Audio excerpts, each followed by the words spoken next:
Magandang araw po sa ating lahat at nandito po tayo ngayon sa isang falls para mag-detect po ng tunnel. At ito nga po ating gamit at ito yung ginagamit po natin, aux manual detector. At yan po ay ating sariling gawa. At yan po ay ating ginagamit. So may mga calibration, may mga calibration po yan, calibration button at mga switches. Okay, para ma-detect po natin.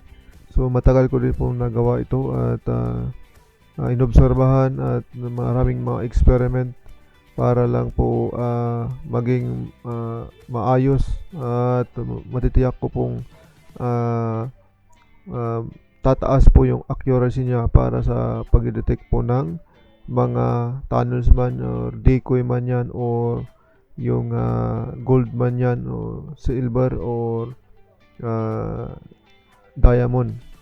So nakadepende po sa akin kung ano yung ipo-program po natin dyan. At yan po ay ginagamit po natin. So yan po ay ating ginagawa. Yan po ating manual locator. So yan po kinakalibrate po natin at kakalibrate din po natin yan para sa tunnel po. So yan, pagkatapos nating ma-calibrate ay detect muna natin i-detect muna natin yung ating prospect at akala ko noon ay yan po ay isang binutas ng bato at semento. So yun yung duda ko niyan noon. Okay, so kaya ngayon ay i-verify po natin yan. So kung ano po yung totoo talaga or entrance lang ba yan or tunnel ba yan or bato na binutas tapos semento lang. Pero sa pag-detect po natin ay nakita po natin na tunnel pala siya. So sinundan po natin yan, tinitake po natin yan hanggang sa dulo po niyan at nakita po natin na yung dulo po niyan ay papasok sa bundok at yung isa naman ay sinundan yung pampang mismo, yung shape ng bundok. Yung pampang mismo ang sinundan nung uh, yung tunnel or yung tunnel ay nakasunod dun sa pangpang ng bundok at yan po ay dinetect po natin at panoorin po natin. Pinas forward ko lang po para hindi siya matagal.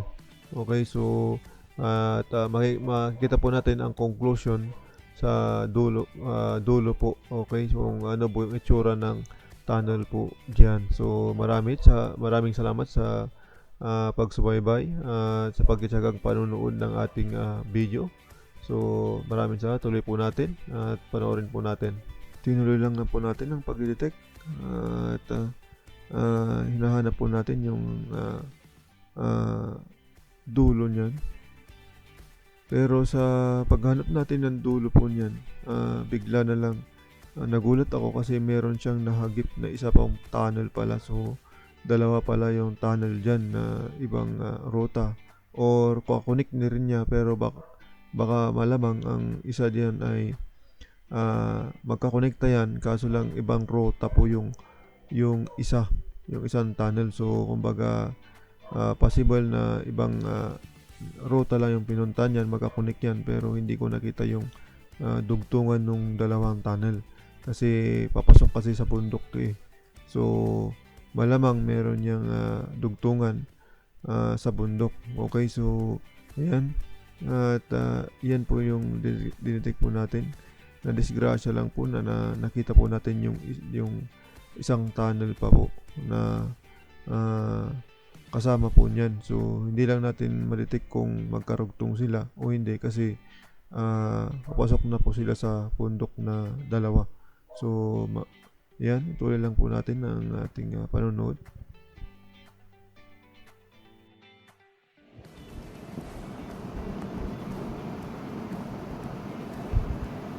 Okay, so dito yung tunnel nga ay hanggang doon nagpapapunta rito and then tumigil dito, nag-stop ito. So ibig sabihin may dito may change direction dito yung tunnel, papasok po doon. So papunta po doon yung tunnel ulit. So hindi natin naditikin yan sa papuntang taas kasi papuntang bundok na yan eh. So yan. So yung tunnel natin papasok dyan sa bundok na yan. And then at saka yung dugtong nito paakyat doon hanggang doon. Okay, paakyat dito. So aakyat ito. So kung napapansin mo, nakapagtaka yung may bitak dito, parang natural lang, pero hindi ko alam kung ginamit siyang guide na yung tunnel ay dito. Okay, kasi papunta dun eh, papunta dyan, papunta dun at paakyat ito. Sinundan niya itong daanan ng tubig. Yan. Okay. Yan, paakyat dito. Na-detect po natin na tunnel. Yan, paakyat dito.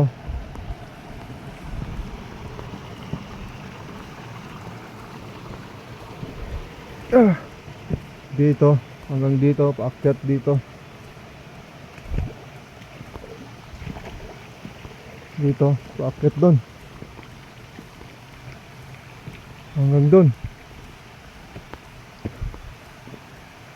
Papunta, papasok ulit dyan sa bundok na yan, sa falls na yan. Iba pa po yung inon akong dinitik. Yung dinitik po ko ay yung isa ito. Ang pa ganun din, ibang tunnel din siya. Papunta din doon. At ito papunta doon, oh. Papunta din doon. So sinundan niya. Ang nakakapagtataka dun sa isang tunnel din, itong isa sinundan niya yung creek. Okay, yung creek dito, yung tubig, pag ganun siya, yung tunnel, tapos papasok ko sa bundok. Yung isa naman, kung nakapansin nyo, sinundan niya itong shape ng kwan, itong ito. So yung mismong pangpang ng bundok na yan sinundan niya. So pag ganun po yun, pag ganun yun sa pangpang, papasok dun. And then yan, sinundan niya yung pangpang na yan. Mapunta din po dun, papunta na dun. So hindi na natin ma-detect kasi papasok din yung bundok. Ayan, so yun po yung ating detection sa tunnel dito. At yung ating pinoprospect na isa ay ito. So ito po yung may alkitran na bato. Parang alkitran, pero ito yung alkitran natin, yung black na yan. Yung black na yan, oh. Yung may satin na black. Okay, so at ang nade-detect natin dito ay diamond. Pero tignan nyo naman, oh. Solid na cemented na, akala mo bato rin, pero cemented po yan. So yan. So ngayon titesting natin nga i-detect po sa diamond. Diamond po natin yung pag-detect sa diamond. Okay, so i-calibrate po na natin yung ating gamit for diamond. Okay.